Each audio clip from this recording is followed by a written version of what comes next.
நீ தெரிஞ்ச திருத்தலுக்கு என்னைக்காச்சும் ஒரு நாளைக்கு இப்படி மேல ஏறி வருவேன்னு எனக்கு தெரியும்டா. ஆனா இவ்வளவு சீக்கிரம் வருவேன்னு நான் நினைக்கல. யாருக்காவது தெரிஞ்சா அந்த பொண்ணுக்கு தான் கெட்ட பேரு. விட்டுடு. தெரிஞ்சா தெரியட்டும்டா. பாலையும் புனையும் பக்கத்துல வைக்காதீங்கன்னு சொன்னேன். கேட்டாரா அந்த ஆளு? படிதாண்டாதீங்கடான்னு வசனம் பேசினாரு. இப்ப நீ பால்கனி வரைக்கும் ஸ்ட்ரைட்டா வந்துட்ட. மயிலே என்ன விட்டுடு ப்ளீஸ். விட்டுடு ப்ளீஸ் ப்ளீஸ் ப்ளீஸ் ப்ளீஸ். மயிலே மயிலேனா இறங்க போடாது. நீ கவலைப்படாத, நான் வரேன். மயிலே ப்ளீஸ் மயிலே விட்டுடு. டேய் என்னடா? ஏ மயிலே நீ ஏனா நான் பாத்துடா. ஐயோ என்ன பண்ற?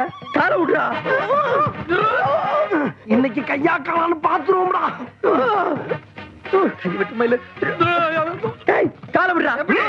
கையை விட்டுரு மயிலே. ஏய் கால விடுடா.